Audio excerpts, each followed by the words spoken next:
23:18 நிச்சயமாகவே முடி உண்டு, உன் நம்பிக்கை என்ன செய்யாதுங்க, வீண் போகாது. இதை தான் நம்ம ஒவ்வொரு வாரமும் தியானிக்கிறோம். ஒரு வாக்குத்தத்தம், நிச்சயமாகவே முடி உண்டு, உன் நம்பிக்கை என்ன செய்யாதுங்க. மனுஷருடைய வாழ்க்கையில நம்பிக்கை என்பது ரொம்ப ரொம்ப அவசியம். விசுவாசம், இந்த நம்பிக்கை எப்போ இறங்குதோ அன்றைக்கு உங்களுடைய ஆசீர்வாதம் இறங்கிடும். இந்த நம்பிக்கை எப்போது அது குறைகிறதோ உங்க ஆசீர்வாதம் குறைந்து விடும். இந்த நம்பிக்கை எப்பொழுது நீங்க விடுறீங்களோ அப்போ உங்க ஆசீர்வாதத்தை நீங்க விட்டுருவீங்க. இந்த நம்பிக்கை எப்பொழுது வளர்ச்சி அடையாமல் அப்படியே ஒரே நிலையில நிற்கிறதோ அந்த ஒரே நிலையில அந்த ஆசீர்வாதம் நின்றுடும். வளர்ச்சி அடைந்துகிட்டே இருக்கணும், பெருகிக்கிட்டே இருக்கணும். நேற்று அதாவது டாக்டருக்கு போன 3 நாளைக்கு முன்னாடி கலந்துரையாடல் ஒன்று நடக்கும் சென்னையில. எல்லா மெடிக்கல் கல்லூரியில இது நடக்கும். அது எங்க அப்படின்றது அதுக்கப்புறம் கலந்துரையாடல் முடிஞ்ச உடனே தான் போடுவாங்க. அப்போ நேத்து முந்தா நாள் அதுல பார்த்த ஒரு கிட்டத்தட்ட 55 வயது உள்ள ஒரு மனுஷன் கலந்துரையாடுக்கு வந்திருந்தார். நீங்க நல்லா யோசிங்க. அவர் கேட்டா அவர் சொல்றாரு, இல்லைங்க என்னுடைய கனவு, நான் எப்படி ஆகலாம் டாக்டர் ஆகணும்னு எங்க அப்பா அம்மா பிரயாசப்பட்டாங்க, நானும் பிரயாசப்பட்டேன், நடக்கல, சூழ்நிலைகள் மாறிடுச்சு, வேலைக்கு போயிட்டேன், வேலைக்கு போய் சம்பாதிக்கிறேன், மனைவி ஆயிடுச்சு, பிள்ளைகள் ஆயிடுச்சு, ஆனா என்னுடைய கனவு மட்டும் எனக்கு குறையவே இல்லை, நான் எப்படி ஆகல டாக்டருக்கு படிக்கணும் அப்படின்ற பிரயாசத்துல அவர் அந்த அப்ளிகேஷன்ல கலந்துரையாட வந்திருந்தார். நீங்க யோசிச்சு பாருங்க. நம்ம அந்த நம்பிக்கை என்பது வேதம் சொல்லுது, நிச்சயமாகவே முடி உண்டு, உன் நம்பிக்கை என்ன செய்யாதுங்க, வீண் போகக்கூடாது, வளர்ந்துகிட்டே இருக்கணும். எல்லாமே அந்த கிருபை, ஞானம், வல்லமை, வரங்கள், தயவு எல்லாமே வளர்ந்துகிட்டே இருக்கும்போதுதான் வளர்ச்சி என்பது பெருசாய் நிற்குமே தவிர இது போதும் அப்படின்னா முடிஞ்சிடும். பைபிள் அப்படிதான் சொல்லுது. ஒரு விதவை கிட்ட ஒரு ஊழியக்காரன் அனுப்புறாரு, நீ போய் அங்க அதாவது செய்ப்பா அப்படின்னா சொன்னா கொஞ்சம் தான் இருக்குது, நானும் என் பிள்ளை சாப்பிட்டு சாக போறோம் அப்படின்னு சொல்லும் போது அந்த எலியா சொல்றாரு, பரவாயில்ல சாகு, ஆனா முதல்ல செஞ்சது எனக்கு எடுத்தாந்து கொடுத்துட்டு நீ போய் சாப்பிட்டு நீயும் பிள்ளை செத்து போங்க அப்படின்னு சொல்றா. என்ன அந்த ஊழியக்காரர் இப்படி சொல்லிட்டாரு அப்படின்னா, அந்த பாத்திரத்துல போய் அந்த அம்மா இவர் சொன்ன மாதிரியே செஞ்சு முதல் அடை கொண்டு வந்து கொடுத்து இவன் சாப்பிட்டு சொன்னா, இந்த பஞ்சம் முடிவு வரையில உன் குடும்பத்துல ஒரு நாள் குறைவு என்பது என்ன செய்யாது, இருக்காது அப்படின்னு ஒண்ணு. நிச்சயமா வளர்ச்சி. அதே இடத்துல இன்னொரு இடத்துல எலிசா கிட்ட ஒரு விதவை வரும்போது ஒரு வார்த்தை சொல்றாங்க, வீட்டுக்காரு தீர்க்கதரிசியா இருந்தா உங்களை மாதிரி தீர்க்கதரிசி தான், ஆனா எங்க வீட்டுக்காரர் செத்துட்டாரு, அவர் நிறைய கடன் வாங்கிட்டாரு, இப்ப கடன்காரனால என் பிள்ளைய கொத்தடிமையா கேட்கறா, நீ பார்த்து எதனா செய்யணும் அப்படின்னு கேட்கும்போது அந்த மனுஷன் கேட்டா, உன் வீட்டுல என்ன இருக்குது அப்படின்னா, என் வீட்டுல ஒரு கூட எண்ணெய் எல்லாமே வேற ஒன்றுமே கிடையாது அப்படின்னு ஒண்ணு. அந்த ஊழியக்காரர் சொன்னார், நீ போய் வீடெல்லாம் போய் சுத்தி இருக்கிற பாத்திரம் எல்லாம் கேட்டு வாங்கி அந்த எண்ணெய் எல்லாம் அதில் வார்த்து, ஆமா அதை வித்து நீ பழச்சிக்க அப்படின்னா, இவரு நான் எதனா சொல்லுவார்னா இப்படி சொன்னாருன்னா போறாங்க எல்லாருக்கிட்டையும் போய் பாத்திரம் வாங்குற, எதுக்கு பாத்திரம், கொஞ்சம் எண்ணெய் வடிக்கலான்னுக்கிறேன், எதுக்கு பாத்திரம் சொல்லியிருப்பான் அந்த அம்மா, எண்ணெய் வடிக்கலான்னுக்கிறேன், எல்லாத்தையும் வாங்கி வாங்கி வாங்கி ஊத்திக்கிட்டே இருக்கிறாங்க, அப்படியே சாஞ்சிக்கிட்டே இருக்குது, எண்ணெய் அப்படி வச்சு சாய்ச்சிட்டே இருக்கிறாங்க. இந்த அம்மா சாய்ச்சிக்கிட்டு பிள்ளைகிட்ட ஒரு பாத்திரமா வாங்குறாங்க, பாத்திரம் எடுத்துன்னு வாடா அப்படின்னு சொன்ன அந்த பையன் சொன்னா, அம்மா வேற பாத்திரம் இல்லை அப்படின்னு ஒண்ணு. இது எண்ணெய் நின்று போச்சு. என்னைக்கு போதும்னு நினைக்கிறீங்களோ என்னால் நம்ப முடியாது, விசுவாசம் போதும், நான் சர்ச்சைக்கு போனது போதும், நான் வேதம் வாசித்தது போதும், நான் கொடுத்தது போதும், நான் ஜெபித்தது போதும் நினைக்கிறியோ சொல்றியோ அன்னைக்கு ஆசீர்வாதம் ஸ்டாப் ஆயிடும். அல்லேலூயா. அதுக்கப்புறம் அவரை சொல்லி குற்றில்லை, இவரை சொல்லி குற்றில்லை, அவரை சொல்லி இவரை சொல்லி அவன் மண்டாயும் யார் மேலேயும் கிடையாது. உனக்கு மேற்கொண்டு வளருவதற்கு வழி தெரியல, முடிச்சுட்ட. அந்த பையன் சொல்லிட்டா, இல்லம்மா வேற பாத்துரும். இப்ப ஓடுறா. அந்த ஐயா கிட்ட போய் சொன்னா, ஐயா நீ சொன்ன மாதிரி செஞ்சு வீடு நிறைய பாத்திரமா இருக்குது, எங்க பார்த்தாலும் எண்ணெயா இருக்குது. அவன் சொன்னா, போய் வித்து கடன் அடைச்சு மீந்ததை கொண்டு நீயும் பிள்ளைகளும் ஜீவனம் பண்ணுங்கள். அன்னைக்கே வியாபாரத்தை குறித்து ஊழியக்காரர் மூலியமா கடவுள் சொல்லிட்டு போயிட்டார். இல்லையா, நீங்க வியாபாரம் செய்து பிழைச்சிக்க அப்படின்னு அன்னைக்கே கூட சொல்லிட்டு போயிட்டாரு. அந்த அம்மா அதே மாதிரி செய்தாங்க. நல்லா கவனிக்கணும். அப்போ நம்ம விசுவாசம் நம்பிக்கை வளர வளர ஆசீர்வாதம் வளர்ந்துகிட்டே தான் இருக்கும். இது முடிஞ்ச உடனே இன்னொரு ஆசீர்வாதம் வந்துடும். நமக்கு இப்படி போனோம்னு ஆசைப்பட்டிருப்போம், ஆண்டவர் இப்படி இல்லை இப்படி போய் இப்படி பார்ப்போம் அப்படின்னு கூட வச்சிருப்பாரு, இதுல போய் அதில் வந்திருப்ப, ஆனா ஆசீர்வாதம் வளர்ந்துகிட்டே தான் இருக்குமே தவிர குறையாது. அதனால தான் ஆண்டவர் சொன்னார், நிச்சயமாகவே முடி உண்டு, உன் நம்பிக்கை என்ன செய்யாது, வீண் போகாது. நீ விசுவாசத்திலேயே இரு, வீணா போகாது. என்னைக்காகிலும் ஒரு நாள் ஆசீர்வாதம் வரும், என்னைக்காகிலும் ஒரு நாள் ஆசீர்வாதம் வரும். அந்த நம்பிக்கை ஒரு நாள் வீணா போகாது. நீ எப்பெல்லாம் ஜெபிக்கிறியோ, எப்பெல்லாம் வேத வாசிக்கிறியோ, அப்பெல்லாம் கர்த்தருக்காக இதை செய்யறோம் அப்படின்னு சொல்லிட்டு செஞ்சு பாரு. எப்பெல்லாம் ஜெபத்துக்கு வர அப்பெல்லாம் உண்மை உத்தமா வந்து ஜெபம் பண்ணிட்டு பாருங்க. ஆண்டவர் அதற்குரிய பிரத்யோகமான ஆசீர்வாதத்தை என்றைக்காகிலும் ஒரு நாள் உன் குடும்பத்துல தனிப்பட்ட வாழ்க்கையில ஆண்டவர் கொடுக்க வல்லவரா இருக்கிறார். அல்லேலூயா. ஆமா, நீங்க நினைக்கிற மாதிரி எல்லாம் அது வராது. நம்ம நினைக்கிற மாதிரி எல்லாம் வராது. எந்த வழியில எப்படியோ கொண்டு வந்து ஆண்டவர் நிறுத்திட்டு போவார். அது எப்போ எப்படி தெரியாது, எனக்கு கூட தெரியாது, அவருக்கு மட்டும்தான் தெரியும். ஆண்டவர் எந்த காலத்துல எதை செய்வார் என்பது யாருக்குமே தெரியாது. நாம செய்ய வேண்டிய வேலை நம்பிக்கையும் விசுவாசமும் ஆண்டவரை துதித்தலும் போற்றுதலும் செய்திருந்தா என்னைக்காகில ஒரு நாள் அந்த ஆசீர்வாதம் மகன் மூலமா வரலாம், மனைவி மூலமா வரலாம், புருஷன் மூலியமா வரலாம், சொந்த பந்தம் வரலாம், பக்கத்து வீட்டு அகத்து மூலமா வரலாம், எங்கிருந்தோ திடீரென்று கூட வரலாம், யாரோ ஒருத்தர் தேடி வரலாம். ஏதோ ஒரு நன்மையை அன்றைக்கு உனக்கு கொடுக்க ஒரு ஆளை ஏற்படுத்த ஏதாவது ஒன்றை ஆண்டவர் செய்ய வல்லவராய் இருக்கிறார். அல்லேலூயா. அதனால ஜெபம் ஒரு நாள் வீணாகாது. அதனால தான் சொல்றார், நிச்சயமாகவே முடிவு உண்டு, உண்மை நம்பிக்கை வீண் போக. அதை நீங்க மனசுல வச்சுக்கிட்டு கைப்பிடிச்ச பக்கத்துல சொல்லுங்க, உன்னுடைய நம்பிக்கை, நல்ல முகத்தை பார்த்து ஆணித்தரமா சொல்லு, உன்னுடைய நம்பிக்கை, நீ எதை மேல வச்சுக்கிற நம்பிக்கை, நீ இது நடக்கணும்னு சொல்லி வச்சுக்கிற நம்பிக்கை ஒரு நாள் வீண் போகாது. உன் பிரச்சனைக்கு ஒரு முடிவு உண்டாக்குவாரு. அல்லேலூயா. ஆமா, எல்லாத்துக்கும் ஒரு முடிவு உண்டாக்குவார். முடிவில்லாத பிரச்சனையும் உலகத்துல எதுவுமே இல்லைங்க. அரசாட்சி கூட 5 ஆண்டோ இல்லை 50 ஆண்டோ குறைஞ்சிரும், அவ்வளவுதான், முடிஞ்சிடும். நம்ம வாழ்க்கையில கூட ஒரு முடிவு இருக்கோ, நம்ம வேலைக்கு ஒரு முடிவு இருக்கோ, வியாபாரத்துக்கு ஒரு முடிவு இருக்கோ, நம்முடைய வாய் பேசக்கூடிய ஒரு முடிவு இருக்கு. எல்லாத்துக்குமே அங்கங்க வச்சுக்கிறார், எல்லாத்துக்கும் ஒரு முடிவை வச்சுக்கிறார். ஆனா நம்பிக்கை என்பது வளர்ந்துகிட்டே இருக்கணும். அது ஒரு நாளும் சாகும் வரையில குறையவே கூடாது. கர்த்தர் ஆசீர்வதிப்பார். அல்லேலூயா. ஆமா, பல காரியங்களை பார்த்தோம். இன்னைக்கு ஒரு புதிய ஏற்பாட்டுல ஒரு மனுஷரை பார்க்கணும். மார்க் எழுதின சுவிசேஷம், நம்பிக்கை வீண் போகாது சொன்னார்ல. மார்க் எழுதின சுவிசேஷம் 5ஆம் அதிகாரம். யாராவது 10 பேர் ஒரு வசனத்தை கொஞ்சம் மாறி மாறி வாசிக்க பார்க்கலாம். மார்க் எழுதின சுவிசேஷம், ஏன்னா ஒருத்தரே வாசா மூச்சுவாங்க இல்லையா, அதனால 10 பேர் வாசிக்கணும். சகோதரர்கள் ஒரு 4 பேர் வாசிங்க, சகோதரிகள் ஒரு 6 பேர் வாசிங்க, மாறி மாறி வாசிங்க, ஒருத்தரே வாசிக்க வேண்டாம். மார்க் எழுதின சுவிசேஷம் 5ஆம் அதிகாரத்தை திறந்து கொள்ளுவோம். 25வது வசனத்திலிருந்து 34வது வசனம் வரையில நாம் வாசிக்க போறோம். கொஞ்சம் மாறி மாறி வாசிக்கிறேன், யாராவது ஒருத்தரா வாசிக்க பார்க்கலாம். 25வது வசனத்திலிருந்து 34வது வசனம் வரையில கொஞ்சம் மாறி மாறி வாசிங்க.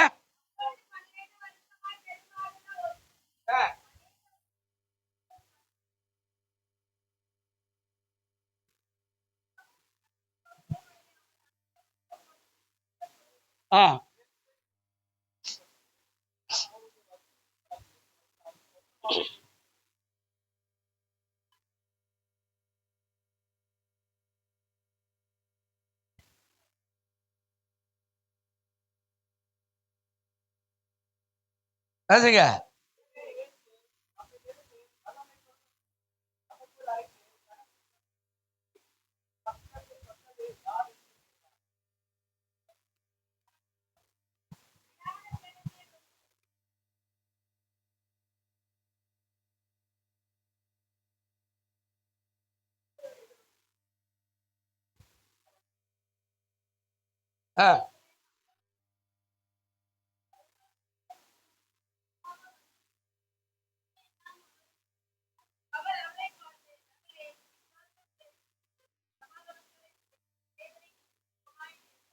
அல்லேலூயா. இந்த பகுதி உங்களுக்கு தெரிஞ்ச பகுதி தான். இது 4 சுவிசேஷத்துல 3 சுவிசேஷத்துல ஆணித்தரமா எழுதப்பட்டிருக்கிறது, மத்தேயு, மார்க்கு, லூக்காவில். அதனால இந்த மார்க்கில் கொஞ்சம் விரிவா எழுதியிருக்கிறாங்க. அதனால இதை எடுத்திருக்கிறோம். நிச்சயமாகவே முடிவு உண்டு, உன் நம்பிக்கை என்ன செய்யாது. இந்த பகுதியில ஒரு முக்கியமான காரியம், ஒரு சகோதரிக்கு பலவீனம். அதாவது என்ன பலவீனம் அப்படின்னா, பெரும்பாடு, இரத்தப்போக்கு. 1 வருஷம் இல்ல, 2 வருஷம் இல்ல, 12 ஆண்டுகள் என்னதுங்க, இரத்தப்போக்குள்ள ஒரு சகோதரி. அதாவது தன்னுடைய சுகத்துக்காக ஆண்டவரிடத்துல வந்து போராடுகிற ஒரு பகுதி இது. தன்னுடைய சுகத்துக்காக. இதனுடைய அர்த்தத்தை எந்த பைபிள்லயும் விளக்கமா எதுவுமே இல்லை. இந்த அம்மா யாரு, எந்த ஊரு, அம்மா இவங்களுக்கு என்ன வயசு, இவங்க யாருடைய சந்ததி, எதுவுமே எந்த பைபிள்லயும் இல்லை. தேடி தேடி பார்த்தோம். ஆனா ஒரு பகுதியை மட்டும் இது வச்சுக்கிறார்.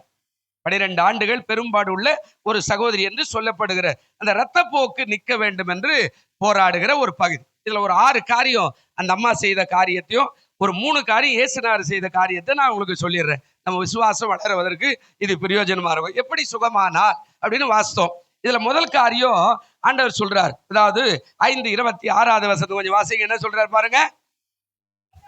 மார்க் 5:26 சொல்றாரு, அநேக பட்டு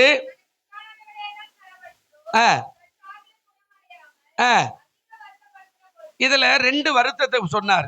ஒரு வருத்தம் என்ன சொல்றாருங்க, அநேக வைத்தியர்களால் மிகவும் வருத்தம். இப்போ அநேக வைத்தியர்களால வழி இல்லாத ஒரு வருத்தம் ஒண்ணு. 2வது கீழே சொல்றார், தனக்கு உண்டானவர்கள் எல்லாம் செலவழித்து சற்றாகிலும் குணமடையாத போது ஒரு வருத்தம். தனக்கு உண்டான பணமெல்லாம் டாக்டருக்கே செலவாயிடுச்சு. ஆமா, கொஞ்சம் கற்பனை பண்ணி பார்த்தா 12 வருஷம் எத்தனை டாக்டர் போனாங்க, யாரெல்லாம் சொல்றதெல்லாம் போயிருப்பாங்க, எந்தெந்த வைத்தியரெல்லாம் போனாங்க.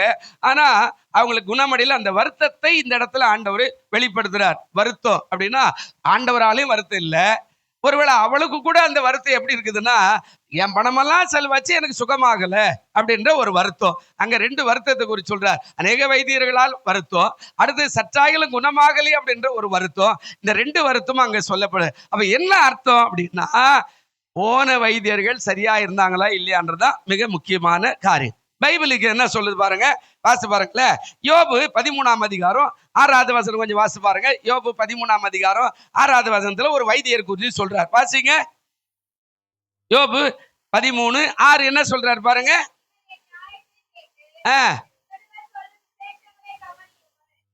இல்ல யோபு இல்ல 13:6 சரி, ஒரு வார்த்தை மாறிவிட்டது என்று நான் நினைக்கிறேன். 16 பாருங்க. இருங்க நானே சொல்லிடுறேன். யோபு 13:16 என்ன பாருங்க.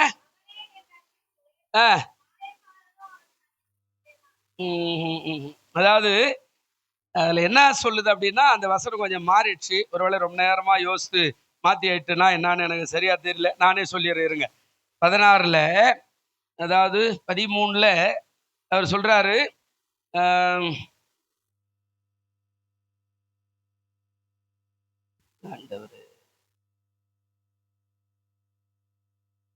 சரி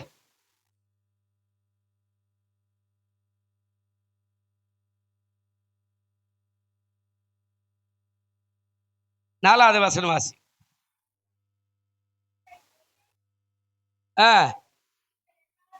நீங்கள் காரியத்துக்கு என்னதுங்க உதவாத.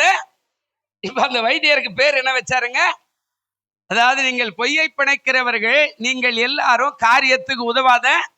அப்ப இந்த வைத்தியம் சரியா பண்ணாததுனால அந்த அம்மாவுக்கு வருத்தம் ஆயிடுச்சு. இந்த டாக்டர் அந்த டாக்டர் அந்த டாக்டர் அந்த டாக்டர் ரைட்டு, ஆனா காரியத்துக்கு உதவாத வைத்தியர்கள். இதுதான் இங்க பிரச்சனை. நிறைய பேர் யாரு முக்கியமானது சரியா கவனிக்காம எங்கேயும் போலாம், இதுவும் போலாம், அதுவும் போலாம் அப்படின்னு நினைக்கிறதுனால ஆண்டவருங்க சொல்றாரு, காரியத்துக்கு உதவாத வைத்தியர். ஏன் அப்படின்னா, வைத்திய முறை என்றைக்கும் பொய் சொல்லாது. வேதம் தெளிவா சொல்லுது. எரேமியாவின் புஸ்தகம் வாசி பாருங்க, 8ஆம் அதிகாரம் 22வது வசனம். ஆணித்தரமாய் கடவுள் ஒரு வார்த்தை சொல்றார். எரேமியா 8ஆம் அதிகாரம் 22வது வசனம் என்ன சொல்றாரு பாருங்க. இதை நல்லா கவனிச்சு பாருங்க. வைத்தியம் பைபிள்லயே ஆண்டவர் சொல்லிட்டு போறாரு. கீலேயாத் என்ற ஒரு ஊர் இருக்கிறார். அங்கே எந்த வியாதி உள்ள போனாலும் சுகமாயிடுவா. அதாவது பெத்லகேமில் எப்படி இயேசு அப்பத்தின் வீடுன்னு வச்சாரோ, அங்க எவனுக்குமே குறைவில்லை. ஒரு குறை வரும்போது தான் அந்த எலிமெலேக்கும் அவருடைய தாயும் தகப்பனும் மோவாப் தேசத்துக்கு போனாங்க. ஆனா பெத்லகேம் என்ன, அப்பத்தின் வீடு அப்படின்னு சொல்லுது. குறையில்லாத இடம், குறையில்லாத அங்கே சாம்ராஜ்யம். ஆனா அதுலயே ஒரு சின்ன காரியம் வரும்போது அவள் எகிரி குடிச்சு வேற ஒரு தேசத்துக்கு போயிட்டாலும் பைபிள் சொல்லுது. ஆண்டவர் சொல்ற, கீலேயாத் என்று ஒரு ஊர் இருக்கிறது. கீலேயாத்தினுடைய காரியத்துல சொல்றாரு, கீலேயாத்திலே பிசின் தைலம், அங்க இருக்கிற அந்த பிசின் தைலத்துக்கு என்றைக்கும் வைத்திய முறையில அற்புதமான ஒரு காரியத்தை ஆண்டவர் வச்சுக்கிறார். அதனால சொல்றாரு, கீலேயாத்தில பிசின் தைலம் இல்லையோ, ரண வைத்தியனும் அங்கே இல்லையோ. உன்னுடைய ரணத்துக்கு, உன்னுடைய வியாதிக்கு, உன்னுடைய போராட்டத்துக்கு, உன்னுடைய கண்ணீருக்கு, உன்னுடைய சரீரத்தில் இருக்கிற அந்த காயத்துக்கு அங்கே ஒரு வைத்தியம் இருப்பா.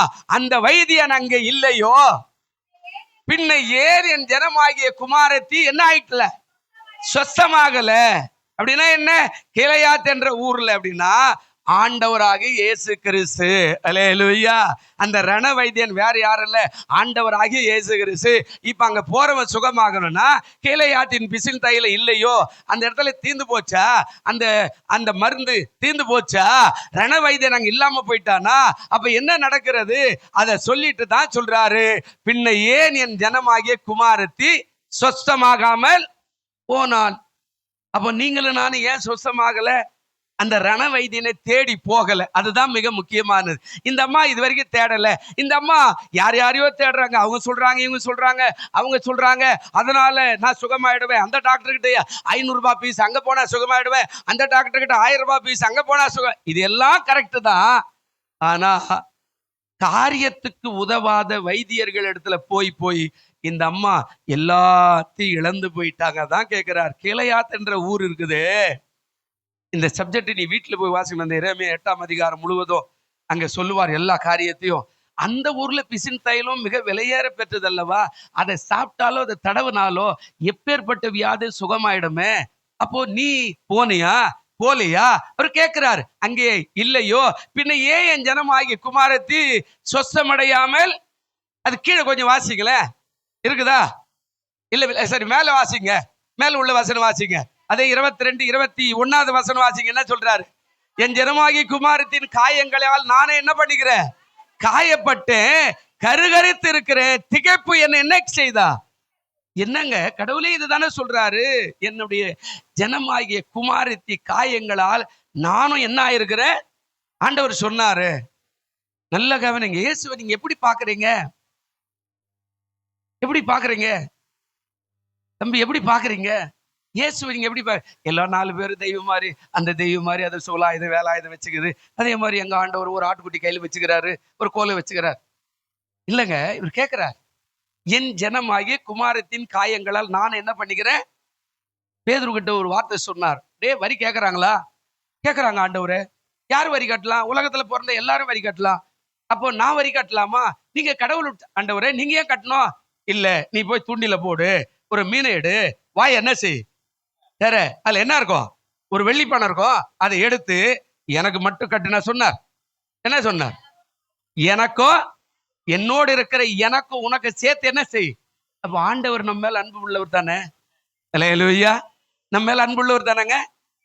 தீர்க்க தரிசன புஸ்தகத்துல வரும்போது இன்னொரு இடத்துல சொன்னாருங்க, உன்னை தொடுகிறவன் யாரை தொடுறானா? அப்போ எவ்வளவு அற்புதமான ஆண்டவர் இதை கேட்கிறாரு. என் ஜனமாகிய குமாரத்தின் காயங்களால் நான் என்ன ஆயிட்டுக்கிறேன்? நீ சொல்ற, கடவுளே கண்ணு இருக்குதோ, நான் எப்படி வந்த கோயிலுக்கு, நான் காணி கூட கொடுத்தனே, நான் தசம்பா குத்தனே, நான் அந்த கூட்டத்துக்கு வந்தனே, அந்த ஊய்காரங்க டீ குத்தனே. ஆனா அவர் இன்னும் கைவிடலைங்க. அவர் சொல்றாரு, என் ஜனமாகிய குமாரத்தின் காயங்களால் நான் என்ன பண்ணிக்கிறேன்? உன்னை தொடுகிறவன். உண்மைதானங்க? உன்னை தொடுகிறவன் உன்னை அடிச்சிருந்தான்னா அவன் என்ன அடிச்ச மாதிரி. அல்லேலூயா. நம்ம நினைக்கிறோம், என்ன எவ்வளவுமா பேசிட்டாயா, அறிவுக்குதா, அப்படியா எப்படியான்னு கேட்டாயா அப்படின்னா, உன்னை தொட்டவன் என்னை, உன்னுடைய காய் என்னுடைய. அப்படிதானங்க? அப்படிதானே? இருக்குதா இல்லையா? சொல்றாரு, காயங்களினால் நானும் காயப்பட்டிருக்கிறேன். இன்னும் கூட சொல்றாரு, கருகருத்து இருக்கிறேன், திகைப்பு என்ன செய்து. ஏன் சொன்னாரு? 20வது வசனம் ஆச்சு. அதே அதிகாரத்தில் 20வது வசனம், அறுப்பு காலம் சென்றது, கோடை காலமும் முடிந்தது, நாமோ ரட்சிக்கப்படல. இப்ப அறுப்பு காலம் போயிடுச்சு, கோடை காலம் என்ன ஆயிடுச்சு? நம்ம ரட்சிக்கப்பட்டிருக்கிறோமா? நம்ம ரட்சிக்கப்பட்டிருக்கிற மாதிரி தோற்றமா இருக்கிறோம். விசுவாசம் இல்ல. இது என்னால முடியல அப்படின்னு சொல்றோம். இயேசுவால முடியல அப்படின்னு சொல்ல முடியல. அவரால் எல்லாமே முடியும் அவரே சொல்லிட்டாரு. மனுஷனால கூடாது, தேவனால கூடன்னு சொல்லிட்டாரு. நம்ம விசுவாசிக்கல. இப்ப அவர் சொல்றாரு, அறுப்பு காலம் எல்லாம் போயிடுச்சுங்க, கோடை காலமும் முடிஞ்சிச்சுங்க, ரெண்டுமே போயிடுச்சு. ஆனா நாம இன்னும் ரட்சிக்கப்படல. என் ஜனமாகிய காயங்களினால குமாரத்தின் நான் காயப்பட்டிருக்கிறேன். அதனால தான் அந்த கடைசி வாசத்துல 22 கேட்டார், கீலேயாத்தில என்ன இல்ல? பிசின்தாயில இல்லையா? சபைக்கு போறே அங்க ஆண்டவர் இல்லையா? சபைக்கு போறே அங்க ஜெபம் கேட்கப்படலையா? சபைக்கு போறே அங்க அற்புதமான வைத்தியர் இல்லையா? சபைக்கு போறே அங்க ஆராதிக்கும் போது நீ உண்மையா ஆராதிக்கிறியா? சபைக்கு போறே அங்க உண்மையா ஜெபிக்கிறியா? சபைக்கு போறே உண்மையா காணி கொடுக்கிறியா? அப்ப ஏன் உன்னுடைய வியாதி மாறல? அப்ப யார்கிட்ட குறை இருக்கிறது? அவங்கிட்ட இல்ல. அவ சொன்னா எல்லா வைத்தியரும் சுத்தன, வருத்தம் அடைந்த சற்றாகிலும் குணமடையலைன்னு இன்னும் வருத்தம் அடைகிறேன். அல்லேலூயா. நீ ஆண்டவர் எப்படி பிடிச்சு வச்சுக்கிறார் தான் முக்கியம். நம்ம அவர் செய்யலை இவர் செய்யல அதெல்லாம் இல்லைங்க. உட்கார்ந்த இடத்துல இருந்தே உன்னை சுகமாக்க இயேசு வல்லவர். அல்லேலூயா. ஆனா உனக்கு வசனம் தெரியணும், வசனத்தை கையாள தெரியணும், வசனத்தை பிடிச்சுக்க தெரியணும். பிசின் தையில இருக்கிற இடத்த விட்டுட்டு சும்மாக்கிற இடத்துல போய் என்ன பண்றது? ஒரு பிரயோஜனம் இல்ல. அங்க ஏன் இல்லை, ஏன் சுகமாகல, ஏன் இன்னும் காயப்பட்டிருக்கிற, ஏன் இன்னும் கண்ணீர் விடுற, ஏன் இன்னும் கவலைப்படுற, ஏன் இன்னும் நெருக்கப்படுற, ஏன் இன்னும் வறட்சியில் இருக்கிற, ஏன் இன்னும் வேதனையில் இருக்கிற, ஏன் இன்னும் வாழ்க்கை முன்னேற்ற பாதை இல்லாம இப்படியே இருக்கிற? எங்கேயோ குறை இருக்கிறது. அதை தான் அந்த அம்மா மூலியமா ஆண்டவர் சொல்றார், வருத்தம் அடைகிற போது. ரெண்டாவது பாருங்க, உள்ள போற நேரம் போயிடுச்சு பாருங்க. 9 பாருங்க. ரெண்டாவது காரியம் 5:27 வாசிங்க. என்ன சொல்றார்? மார்க் 5:27 இருக்குதா பாருங்க. இயேசுவை குறித்து அவள் என்ன செய்தாளுங்க? முதல் காரியம் போதும். இயேசுவை குறித்து அவள் என்ன செய்தாளுங்க? கேள்விப்பட்டு. யாரோ ஒரு ஆள் கேள்விப்பட்டு, எங்கிருந்தோ. இப்ப எல்லாம் முடிஞ்சு போச்சு, ஒண்ணும் இல்லை. சாகலாமா போலாமா, இவங்க அந்த முடிக்கு வந்தம்மா வந்திருக்கலாம், ஏதோ ஒண்ணு. இப்போ இயேசுவை குறித்து அவள் என்ன செய்தாங்க? கேள்விப்பட்டாள். இதோட அர்த்தம் என்ன அப்படின்னா, கேள்விப்பட்டாள்னா அதான் தெரிந்து கொண்டாள். யார் மூலியமாவோ எப்படியோ, அது கணக்கெல்லாம் இல்லை. பழைய ஏற்பாட்டுக்கு போய் ஒரு வசனத்தை சொல்றேன் கேளுங்க. பழைய ஏற்பாட்டுல 2 ராஜாக்கள் 5ஆம் அதிகாரம் 3வது வசனம் கொஞ்சம் வாசிங்க. எப்படி கேள்விப்பட்டிருப்பா? இப்படியும் கேள்விப்பட்டிருக்கலாம், வேற அப்படியும் கேள்விப்பட்டிருக்கலாம். 2 ராஜாக்கள் 5ஆம் அதிகாரம் 3வது வசனம் இருக்குதா பாருங்க. அவள் தன் நாச்சியாரை பார்த்து, என்னுடைய ஆண்டவன் சமாரியாவில் இருக்கிற தீர்க்கதரிசியிடத்துல போவாரானால் நலமாயிருக்கும். அவர் இவருடைய குஷ்டரோகத்தை என்ன செய்வாரு? இந்த வசனம் சொன்னாங்களே இந்த பிள்ளைகள் எல்லாம் கொஞ்சம் கை தூக்கு பார்க்கலாம். எல்லா பிள்ளையும் வசனம் சொன்ன பிள்ளைகள் கை தூக்கு. இந்த பிள்ளைங்க என்னைக்கு ஆயிலும் உங்க கிளாஸ்ல, உங்க பள்ளியில, அந்த பஸ்ல போகும்போது இயேசு நல்லவர் அப்படின்னு சொல்லியிருக்குமா? போதும், கை வச்சு சொல்லியிருக்குமா? சொல்ல பழக வச்சிருக்கிறீங்களா? அந்த மாதிரி சொல்லுவதற்கு உடைய பிள்ளைகளை ட்ரைனிங் பண்ணிக்கிறீங்களா? இப்போ அடிமையா ஒரு பொண்ணை கூட்டின்னு வரான். யாரு? அங்க இருக்கிற நாகமான் தீர்க்கதரிசி யுத்தத்துக்கு போகும்போது ஒரு அம்மாவை, ஒரு சின்ன பொண்ணை கூட்டின்னு வரான். அந்த பொண்ணு வீட்டுல வேலை செய்யுது, வேலைக்கார பொண்ணா இருக்குது. இப்போ குஷ்ரோகமா இருக்கிறான் தான் எஜமா. இவன் அங்கால இருக்கிறான், என் குஷ்ரோகத்துக்கு விடுதலை இல்லை, இந்த இடத்துக்கு போனேன், அந்த இடத்துக்கு போனேன், அந்த கடவுள்கிட்ட போனேன், இந்த கடவுள்கிட்ட போனேன், எல்லாம் மனைவி கிட்ட சொல்றான். அந்த மனைவி கிட்ட சொல்லி இருக்கும் போது இந்த பொண்ணு பார்த்து சொல்றா, தன் நாச்சியார் அப்படின்னா எஜமாட்டி. நாச்சியார்னா யாருங்க? எஜமாட்டி. அந்த அம்மா பார்த்து சொல்றா, என் ஆண்டவனாயிருக்கிற நாகமான் சமாரியாவில் இருக்கிற ஒரு தீர்க்கதரிசி இருக்கிறாரு, அவர்கிட்ட போயோனா நலமா இருக்கு. ஏன் தெரியுமா? அவருடைய குஷ்டரோகத்தை என்ன செய்வாருங்க? நீக்கிடுவார். அல்லேலூயா. இப்படியும் கேள்விப்பட்டிருக்கலாம். இல்ல வேற யாரோ சொல்லியிருக்கலாம். அம்மா ஏசுனார் போறாரு, எஸ்பி கோயில் தெருவில் போறாரு, நேதாஜி நகர்ல போறாரு, பெரியார் நகர்ல போறார். ஏசுனார் போவாரா? அவர் என்ன பண்ணுவாரு? சுகமாக்குவார். என்ன சுகமாக்குவாரு? பிசாசு ஓட்டு இருக்கிறாரு, பலவீனத்தை மாத்தி இருக்கிறாரு. ஆமா, இந்த குஷ்டரோகி சுகமாக்கிறார், நீர்க்கோவை வியாதி சுகமாக்கிறாரு, மரிச்சவனை எழுப்பியிருக்கிறார், அற்புதங்களை செய்வார். அப்படியா? வேற என்ன வேறலாம் கூட செய்வார். ஏன்னா இவ வியாதி அவங்ககிட்ட சொல்லியிருக்க முடியாது. 12 வருஷம் ரத்தப்போக்கு போய் எனக்கு ரத்தப்போக்கு போகுது அப்படின்னு எல்லாருக்கிட்டையும் சொல்ல முடியாது. கஷ்டம், வேதனை, வெக்கம். ஆனா ஒருவேளை கேட்டிருப்பா, இந்த மனசுல வச்சுக்கிட்டு அவரால் முடியுமா? முடியும். இப்ப பாருங்க, அந்த கேள்விதான் மிக முக்கியம். என்ன அவர் சொல்றார்? கேள்விப்பட்டால். நம்ம எப்படி கேள்விப்படுறோம்? ஏசுநாதரை நம்ம கஷ்டத்தை போய் இன்னொருத்தர்கிட்ட சொல்லி அவனையும் ஒரு வழி ஆகிடுவோம். அப்படியெல்லாம் நம்ம எப்பவுமே சொல்லக்கூடாது. இயேசு நல்லவர் என்பதை எங்கேயுமே சொல்ல கத்துக்க. அல்லேலூயா. இப்ப அந்த வசனத்துல அடுத்த பகுதி சொல்ற, கேள்விப்பட்டால். இப்ப அடுத்த பகுதி என்ன சொல்லுது? இப்போ ஒரு சம்பவம் நடக்கிறது. நான் அவருடைய வஸ்திரங்களை ஆகிலும் தொட்டால். ஆமா, மாத்துப்பா, என்ன பண்ணுகிற சொல்றாரு. அதாவது அந்த 5ஆம் அதிகாரத்துல 27 சொல்றாரு, நான் அவருடைய வஸ்திரை தொட்டால் என்ன செய்வேன்? இது ஒண்ணு தீர்மானம், ஒண்ணு முடிவு, ஒண்ணு யோசனை. இது 3 ஒரே பகுதி. இப்ப அவர் சட்டுன்னு ஒரு முடிவு எடுத்துட்டா, சட்டுன்னு ஒரு யோசனை பண்ணிட்டா, தீர்மானம் பண்ணிட்டா, நான் அவருடைய வஸ்திரத்தை தொட்டா சுகமாயிடுவேன். இப்ப ஆண்டவரை குறிச்சு நல்லா எல்லாத்தையும் கேள்விப்பட்டா. டெய்லி செத்து பழகிறேன். 1 வருஷம் இல்ல, 2 வருஷம் இல்ல, 12 வருஷம் போகுது, என்னால முடியல, வைத்தியமெல்லாம் செலவாயிடுச்சு, பணம் இல்லை, ஊரார் ஒதுக்குற மாதிரி எல்லாரும் ஒதுக்குறாங்க. காசு பணம் இல்லை. இப்ப இதுக்கு என்ன வழின்னு தெரியல. இப்போ நான் ஒரு தீர்மானம் எடுத்துட்டேன். என்ன தீர்மானம்? அவருடைய வஸ்திரத்தை போய் நான் பிடிச்சிட்டேன் அப்படின்னா நான் சுகமாயிடுவேன். அல்லேலூயா. இது முடிகிற காரியமா? ரொம்ப கஷ்டம். முகமதியற மாதிரி முக்காடு போட்டு மூஞ்செல்லாம் மூடிக்கின்னு போகணும். நம்ம தமிழ்நாட்டில் சென்னையில் கூட நிறைய பெண்களை பாருங்க, முக்காடு போட்டு மூஞ்சை மூடிக்கின்னு போற ஆள் தான் வெளியில வந்துட்டாங்கன்னா அவங்க முகத்தையே காட்ட மாட்டாங்க.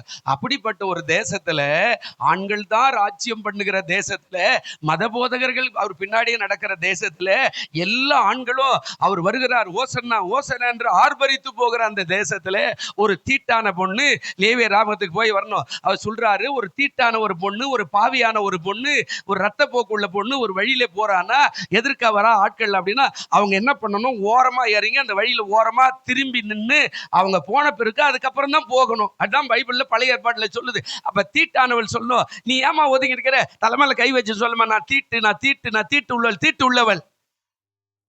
இப்படிப்பட்ட ஒரு காலகட்டத்துல இயேசுவை போய் அவ்வளவு சீக்கிரம் தொடர்றது என்பது ரொம்ப ரொம்ப கஷ்டம். அதுவும் ஒரு பொம்பளை படுத்தா போட்டுன்னு போது, ஒரு கற்பா போட்டுனுக்குதோ செய்ப்பா போட்டுனுக்குதோ, இவ லேடிஸ்னு எல்லாருக்குமே தெரியும்.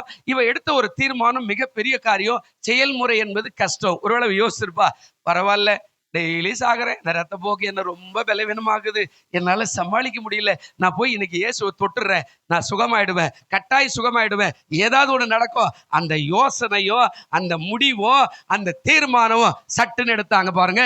நீங்க அந்த காரியத்தை செய்துகொள்ள இருந்தா கர்த்தர் உங்களை விடுதலையாக்க வல்லவரா இருக்கிறார். அல்லேலூயா. நாம நினைச்சுக்கிறோம், முடிஞ்சா சுகமாகட்டும், முடியலன்னா போட்டோம். இல்ல இல்ல, இப்போ என் பிரதர் கூட ஆராதனை செய்ய சொன்ன, யார் வந்தாலும் வரா காட்டியும் ஆண்டவர் வந்திருக்கிறார், ஆராதிப்போம் அப்படி சொல்லக்கூடாது. நம்ம ஆராதிப்போம், நிறைய பேர் வருவாங்க. அல்லேலூயா. ஐயா கோச்சுக்காத, குறை சொல்லிட்டுன்னு கோச்சுக்காத.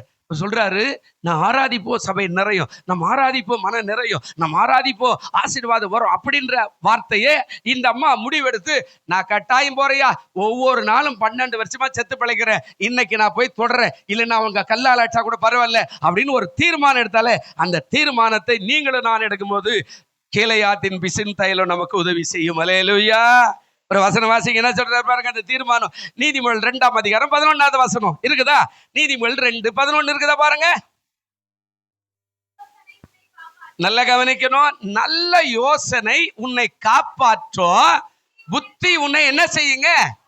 நல்ல யோசனை எடுக்கிறதை எப்படி எடுக்கணுங்க? நல்ல யோசனை.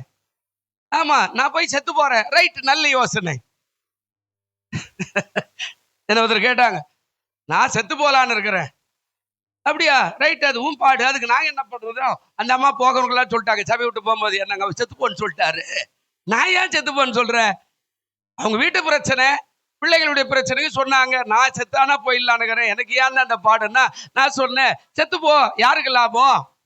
விசுவாசம் தான் உன்னை கொண்டு வரும். நான் செத்து போறேன்னு செத்து போனா யாருக்கு லாபம்? போய் சாவுமா, கர்த்தருக்கு சோத்துரும் அப்படின்னா அவங்க ஏமேலிய பழி திருப்பி போட்டு அந்த பாஸ்டர் எங்களை செத்து போன்னு சொல்லிட்டாரு அப்படின்னு சொல்லிட்டு போயிட்டாங்க.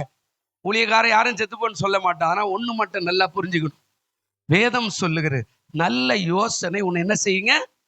காப்பாற்றும். பக்கத்தில் இருக்கிறவங்களுக்கு சொல்லுங்க, நீங்க நல்லா யோசித்து நல்ல முடிவெடுத்து நல்ல தீர்மானத்தோட இயேசுவை பற்றிக்கொள், உன்னை ஆண்டவர் பாதுகாப்பார். அல்லேலூயா. ஆண்டவர் சொல்றாருங்க, நல்ல யோசனை உன்னை என்ன செய்யும்? பாதுகாத்து கொள்ளும், காப்பாற்றும். நல்ல யோசனை இல்லாத நான் போய் சேர்றேன், நான் சாவுறேன், நான் போறேன்னா அது ஒண்ணுமே நன்மைக்கு உதவாத ஒரு காரியம். அதனால்தான் பிசின் தைலம் வேலை செய்யல, அப்படியே இருக்குது. பிசின் தைலம் அப்படியே இருக்குது, ஆனா அது வேலை செய்கிற மருந்து. இயேசு அப்படியே இருக்கிறாரு, அவர் வேலை செய்கிற மருந்து. அந்த இயேசு அப்படியே இருக்கிறார், அது உனக்கு வேலை செய்யல, ஆனா அது நல்ல மருந்து, அற்புதமான மருந்து.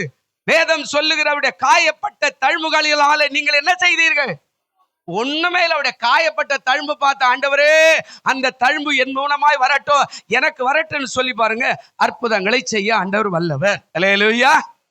காயப்பட்ட தழும்பு வேலை செய்யலையே, அது அப்படியே இருக்குது. அது ஏன் அப்படியே இருக்குது? ஏன் வேலை செய்யல? நீயும் வருஷ கணக்கா சோதரம் ஆண்டவரே ஆராதிக்கிறோம், ஆண்டவரே செய்யறோம். அதுக்கப்புறம் வெளியில போய் சொல்லி ஆம்பா விடுப்பா, அவர் சொல்லுவார், அவர் ஏதாவது சண்டை போடுவார்னு போய் வந்தப்பா கோயிலுக்கு, வேலை செய்யாது. அட விடுப்பா, அவர் மோசமான பாஸ்டியா அப்படின்னா வேலை செய்யாது. நீ உடனே போய் ஆண்டவர் கண்ணு இல்லப்பா, அவர் யாரோருக்கு பின்னாடி வரவங்களுக்காக உதவி செய்யறாரு, எனக்கு ஒண்ணும் செய்ய மாட்டேன்றாருப்பா, வேலை செய்யாது. பிசின் தைலம் அப்படியே தான் இருக்கும், அந்த மருந்து அப்படியே தான் இருக்கும். டாக்டர் கிட்ட போய் சார் நீ எழுதி கொடுத்த மாத்திரை எல்லாம் ஒண்ணுமே வேலை செய்யல சார், என்ன சார் மாத்திரை கொடுத்த அப்படின்னா அவர் மேலே எழுமா, நான் படிச்ச படிப்புக்கு எழுதி கொடுத்துக்கிறேன், உனக்கு விசுவாசம் இருக்குதா, உனக்கு நம்பிக்கைதா, நீ ஏன் டென்ஷனாவே இருக்கிற அப்படின்னு கேட்பான்ல. அல்லேலூயா. இங்க வாய, நீதாவா, பயப்படாத, ஒண்ணும் பண்ண போறது. இந்த பிள்ளைய இப்படிவா, இந்த பிள்ளை இப்படி கை போட்டு, பயப்படாத, என்னாண்ட வந்துட்டு இல்ல, நான் உன்னை என்ன செய்வேன், சுகமாக்கிடுவேன்னு சொல்லிட்டோம் டாக்டர். இந்த அம்மாவுக்கு பாதி வியாதி போயிடும். அல்லேலூயா. நீயா வண்டியா, என்னதான் சுகமாகுது போ அப்படின்னாக்கா, கட்டாயம் அந்த அம்மாக்கு வியாதி என்ன செய்யாதுங்க, சுகம் ஆகாது. போதும் உட்காந்து கர்த்தருக்கு சோத்துறோம். 8 ஆபரேஷன் பண்ணிருக்கிறேன். டாக்டர் கிட்ட போய் கேட்கிறேன், சார் இருப்புனா போயிடுவேனா, நான் சொல்லும் போது உங்களுக்கு ஒரு என்ன இவரே குறிச்சு.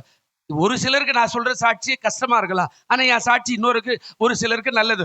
டாக்டர் அப்படி தோல் மேல கை போட்டு, கொஞ்சம் ஏன் நில்லுப்பா, என்ன மாதிரி நான் குள்ளமாகறேன், அவர் உயரமாகறார். டாக்டர் பெரிய ஆள், பெங்காலி டாக்டர். இப்ப நான் மேல நிக்கிறேன், நில்லுப்பா இப்படி நிக்கிறேன். அவர் இன்னும் கொஞ்சம் உயரமாகறார். அவர் இன்பநாத், நல்ல சகப்பா இருக்கிறார், ஷூ போட்டுன்னு சும்மா இது மாதிரி தான், நல்லா சகப்பு கலர் ஷூ போட்டுனா பிசுக்கார மாதிரி குண்டு வலி எல்லாம் கேட்டுன்னு, சார் சுகமாகுமா ஆகாதா அப்படி போட்டு, இன்பநாதன் பெஸ்ட் நேம் இன்பநாத், நீ சுகமாயிடு போ. அல்லேலூயா. எப்படி இருக்குங்க, பெரிய சத்தியானுங்க, அவனை பாக்குறதே பெரிய கஷ்டம். அவர் ஆபீஸுக்கு தேடின்னு போறேன், ஆபீஸுக்குள்ள விட மாட்டான் வாட்ச்மேனு, நீ ஏன் வந்த, சார் அவரை பார்க்கணும் சார், எனக்கு 8 ஆபரேஷன் பண்ணிட்டாங்க, ஒண்ணுமே நடக்கல, எனக்கு கொஞ்சம் அவர்கிட்ட பேசணும் சார் அப்படின்னா, நான் வாசல் சட்டம் போட்டு அவங்க யார் பாடு, சார் யாரோ பேஷண்டா சார், உள்ள அனுப்புற, எழுந்து நின்று தோல் மேல கை போட்டு சொன்னார், இன்பநாத் பெஸ்ட் நேம், நீ சுகமாயிடும் போ அப்படின்னு சொல்லிட்டாருங்க. எனக்கு பாதி வியாதி மாறின மாதிரி ஆயிடுச்சு. அல்லேலூயா. ஏசு சொன்னார், கீழே இடத்துல பிசில் தைலம் வச்சுக்கிறாருங்க. நீ எப்போ வந்து ஆண்டவர் என்ன சுகமாக்குவார், என்ன ஆசீர்வதிப்பார், என்ன உருவாக்குவார், என்ன உயர்த்துவார், என்ன மேன்மைப்படுவார், இதை சொல்லிக்கினே தான் நீ ஆராதிக்கணுமே தவிர, சோத்துறேன் இன்னும் பாடுறாங்களா, இன்னும் பேசுறாங்களா, 10 மணி ஆச்சு, கறிக்காடுக்காரன் போடுவானே, அந்த கறிக்காடு போட்டா இந்த கறிக்காடுன்னு தேடணுமே, ஐயா அறுக்கிறாருன்னா அந்த பிசின் தைலம் அப்படியே தான் இருக்கும். அல்லேலூயா. இப்ப பக்கத்துல இருக்கிறவங்க கையை பிடிச்சு சொல்லுங்க, எல்லாரும் போவாங்க, ஆனா இயேசு போக மாட்டாரு. அவர் உன்னோடு இருக்கிறார், அவர் உனக்கு உதவி செய்ய போறாரு, உனக்கு நன்மை செய்ய போறாரு, உனக்கு சுகம் தர போறாரு. இன்றைக்கு அதை காண்பாய், கை தட்டும். அல்லேலூயா. நான் ஆபரேஷன் பண்ணிட்டு வெளியே வரும்போது டாக்டர் இல்ல, அவர் லண்டன் போயிட்டார். அவர் போய் கேட்கிறேன், எங்க சார் இந்த டாக்டர், லண்டன் போயிட்டாரியா, இல்ல நான் சுகமாயிட்டேன், அவர் தான் சொன்னார் நீ நல்லா ஆயிடுவேன் அப்படின்னாரு. சரி அசிஸ்டன்ட்கிறார் சந்தோஷ்குமார், அவனும் ஒரு பெங்காலி தான். ஆமா, அவரை விட்டு சார் இது மாதிரி பிரச்சனை எல்லாம் எனக்கு தெரியும். அவர் தோல் மேல் கை போட்டுன்னு இங்கிருந்து அந்த வரண்டா வரைக்கும், அந்த வரண்டா அவ்வளவு தூரம் இது மெயின் ரோடு வரைக்கும் அவர் மேல சொல்லிட்டு போற, நாங்க எல்லாத்தையும் முடிச்சுட்டேன், 11வது ஆபரேஷன். அவர் சொல்றார், டாக்டர் கிட்ட அவன் வாட்ச்மேன் நிற்கிறான், இன்னும் ஆபீசர் கொடுக்குறான், டைப்பிஸ்ட் கூட நிற்கிறான். இவர் என் மேல தோல் போட்டு ஏன் உயர்ந்தார், தோல் மேல கை போட்டுக்கிட்டு அப்படியே வரண்டா வரையில் அப்படியே மூலையில் வரைக்கும் வந்து சொன்னார், நான் முடிஞ்ச வரைக்கும் செஞ்சுட்டேன், நீ முடிஞ்ச வரைக்கும் ஒப்பு கொடுத்துட்டேன், இனிமே உங்களுடைய எதிர்காலம். அவரு அதாவது என் பைபிள் அங்கே வச்சிருப்பேன் இப்போது இது மாதிரி, அதுல ஓலி பைபிள் இருக்கும், அந்த பெட் பக்கத்திலே இருக்கும். வரும்போதெல்லாம் ஓலி பைபிள் அப்படி திருப்பி மூட்டு போயிடுவார். ஏன்னா தமிழுக்கு இது, அவர் இங்கிலீஷு ஹிந்தி. அப்போ அவர் சொல்லிட்டு ஓலி பை, அவர் கையை சொன்னார், தோல் மேல் கை போட்டு, நான் முடிஞ்ச வரைக்கும் செஞ்சுட்டேன், நீயும் முடிஞ்ச வரைக்கும் ஒப்பு கொடுத்துட்ட, இனிமே உன் எதிர்காலம் நீ வணங்குற ஜீசஸ் கிட்டதான். அல்லேலூயா. நீ வணங்குற யாரு கிட்ட இருக்குதுங்க, ஜீசஸ் கிட்டதான் இருக்குது அப்படின்னு சொல்லிட்டாரு பாருங்க. அவ்வளவு தூரம் போயிட்டு என்ன வழி அமைச்சிட்டு நீ போயிட்டு வா, இனிமே உங்க எதிர்காலம் பூராவும் ஜீசஸ் கிட்டதான் இருக்குது அப்படின்னு சொல்லி ஆபீஸுக்கு திரும்பி வந்துட்டாருங்க. கர்த்தருக்கு சோத்திரம். இன்னைக்கு அவர் சொல்லி சுகமாக்கிறது 1987ஆம் ஆண்டு ஆகஸ்ட் மாதம். இதே மாதம் எனக்கு 11வது ஆபரேஷன் பண்ணி இங்க இருந்த டீப்பை ரிமூவ் பண்ணாங்க, இங்க இருந்த டீப்பை ரிமூவ் பண்ணாங்க. இங்க 4 வருஷம் குடல் வெட்டி மோஷன் இப்படி போச்சு, 8 வருஷம் இங்க தொப்புள் கீழே ஒரு டீப் வச்சு, 8 வருஷம் யூரின் சொட்டா போச்சு, எல்லாத்தையும் ரிமூவ் பண்ணி 1987 ஆகஸ்ட் மாதம். எத்தனை வருஷம் ஆகுது? போன்ல கணக்கு போட்டு பாரு. என்னடா போன்ல கணக்கு போட்டு பாரியா, இன்னைக்கு ஆகஸ்ட் இல்ல, ஆகஸ்ட் தானே, 87ஆம் ஆண்டு. 87 போடு, 1987 பிளஸ் போடு பாரு, எத்தனை வருஷம்? எத்தனை வருஷங்க? 40 ஆண்டுகள். நல்லவரே வல்லவரே ஆராதனை ஆராதனை அடைக்கலமே அதிசயமே ஆராதனை ஆராதனை. 40 ஆண்டுகள் நான் உயிரோடு இருக்கிறேன்னா அந்த இயேசு என் மேல வச்ச அன்பு. அந்த டாக்டர்கள் சொன்னா உன்னுடைய ஜீசஸா இனிமே எல்லாத்தையும் பார்த்துக்குவாரு அப்படின்னு சொன்னார்ல. இன்ன வரைக்கும் உயிரோடு என்னை பார்த்து 1000 கைகள் சினிமாக்காரன் பண்ணானே 1000 கைகள் மறைந்தாலும் ஆதவன் என்ன செய்ய மாட்டா மறைவதில்லை சொன்ன. 1000 பேரா பூமிக்கு பாருங்க இவன் செத்து போயிடுவாங்க இது உதவாதவங்க ஏன் நான் இருக்கிறான்னு சொன்னேன். அத்தனை கையில பாதி கை மறைஞ்சு போச்சு. ஆனா என்ன கர்த்தர் உயிரோடு வச்சிருக்கிறா. உன்னை வைக்க மாட்டாரா? கை தட்டு உன்னை வைக்க மாட்டாரா? உன்னை சுகமாக்க மாட்டாரா? உன்னை ஆரோக்கியப்படுத்த மாட்டாரா? உனக்கு ஜீவனையும் சுகத்தை தர மாட்டாரா? ஏசு கிளையாட்டின் பிசின் தைலமா இருந்தா அதை சரியான முறையில் உட்கொண்டு பார், உன் வாழ்க்கை ஆசீர்வாதமாய் இருக்கும். ஆனா நீ அதை விட்டுட்டு எதையோ சொல்லிக்கிட்டு இருந்தேன்னா ஒன்றும் நடக்காது. இப்ப பாருங்க, அடுத்து அவள் தொட்டாள் அப்படின்னு சொன்னல, அந்த தொட்டுகிற காரியத்தை தான் அங்க சொன்னோம். கர்த்தருடைய நாமத்துக்கு சோத்திரம். தீர்மானம் எடுத்துட்டு சும்மா இருக்கூட. தீர்மானம் ரொம்ப அவசியம். ஆனா அதை செயல்படுத்தினா தான் அற்புதம். வாசிங்க 5:28 என்ன சொன்னார்? மார்க் 5:28 என்னங்க? ஜனக்கூட்டத்தில் அவருக்கு பின்னாக வந்து அவருடைய வஸ்திரத்தை அவள் என்ன செய்தாளுங்க? தொட்டாள். அவருடைய வஸ்திரத்தை அவர் என்ன பண்ணாங்க? எந்த வகையில உள்ள வந்தாலும் தெரியாது. நாம சுகமாகணும்னா தேவனுடைய சமூகத்துல எப்போதும் நம் போராடுகிறவளா இருக்கணும். போராடணும். எனக்கு பேரே அந்த ஜிக்மர் ஹாஸ்பிட்டல்ல துன்பநாதன் தான் சொல்லுவான். எவனை பார்த்தா நர்ஸ் கூட சொல்லுவான், துன்பநாதன் வந்துட்டியா? எங்க என் பேர் இன்பநாதங்க. சினிமாக்கார மாதிரி பேசிட்டு இருப்பேன். என் பேர் இன்பநாதன். அப்பா எவ்வளவு அழகா பேர் வச்சுக்கிறார், என்ன போய் நீங்க கூப்பிடுறீங்களே?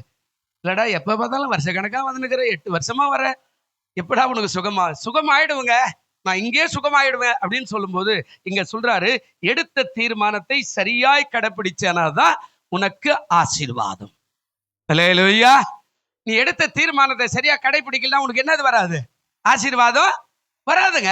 எப்படி? இப்ப பாருங்க, பிரசங்கின் புஸ்தகம் 5ஆம் அதிகாரம் 2வது வசனம் வாசிங்க. ஒரு உதாரணத்துக்கு இந்த வசனம் சொல்றேன்.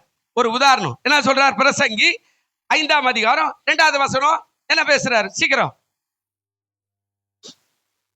என்ன சொல்றாருங்க?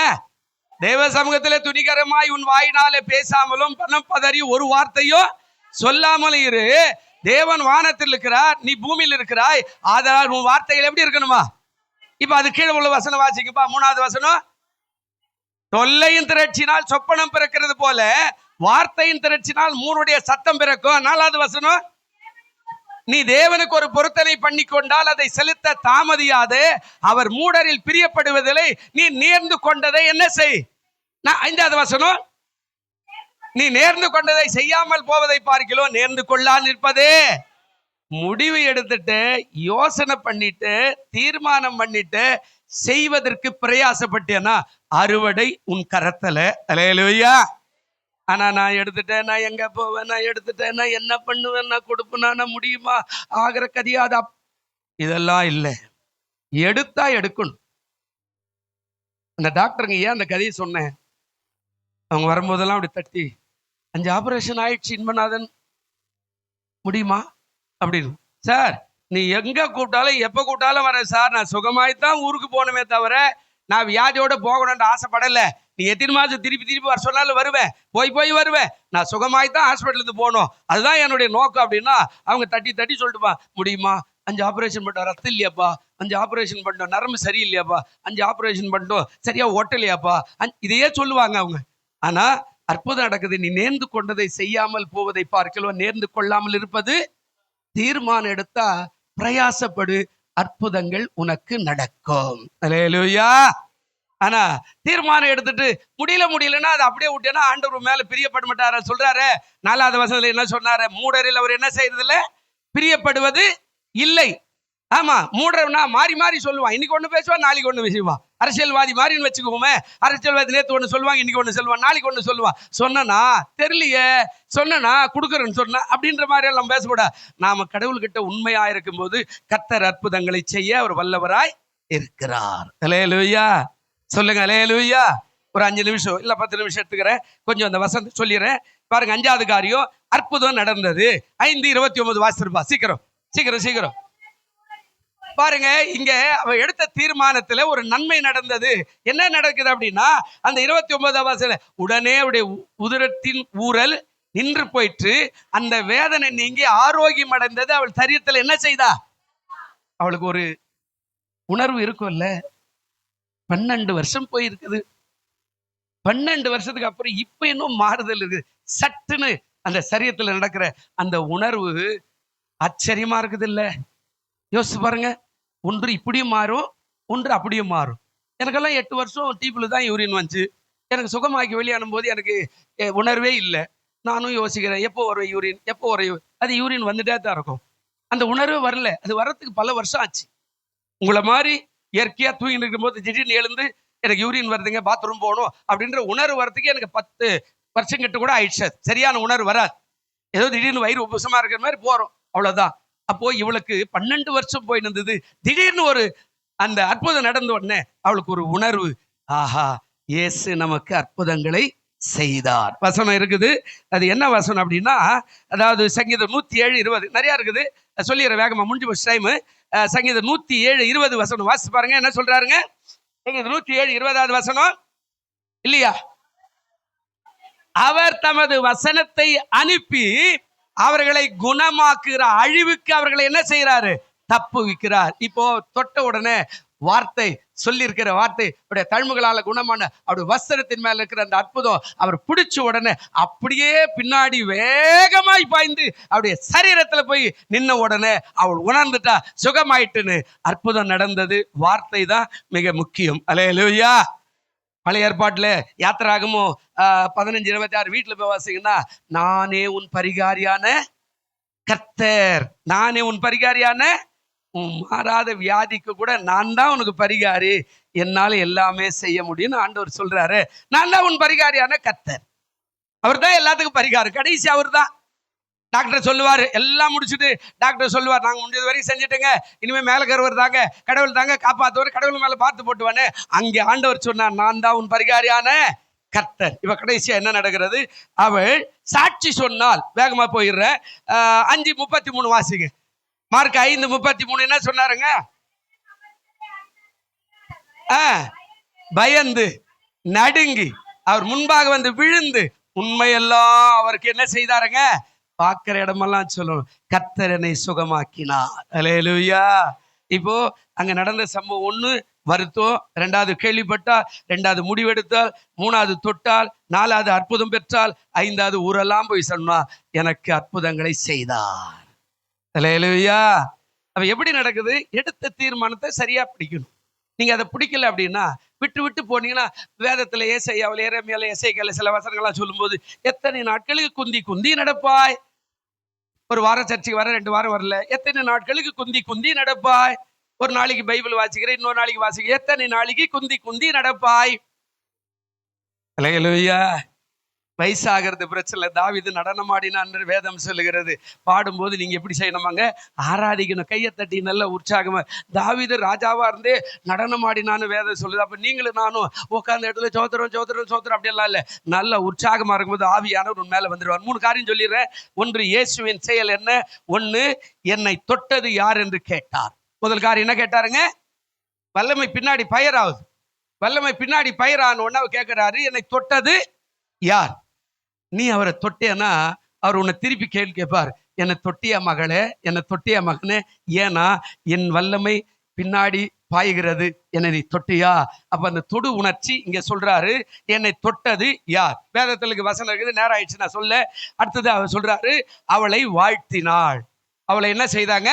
நம்ம சொல்லவில்லை, எங்கேயாவது ஒரு பரீட்சைக்கு போற பிள்ளைய, கல்யாணம் போற பிள்ளைய, பிரெக்னண்டா இருக்கிறவங்களை யாரையோ ஒன்று பார்த்துட்டு ஏதோ ஒன்று சொல்லுவோம், காட் பிளஸ் யூ, ஆண்டவர் உன்னோட இருப்பாரு, நீ இன்னும் மென்மேல உயர்வே, பயப்படாத அப்படின்னு சொல்லி வாழ்த்துமே. இப்ப இயேசு அவரை பார்த்த கடைசி அந்த 34 சொன்னாரு. என்ன சொன்னாருங்க?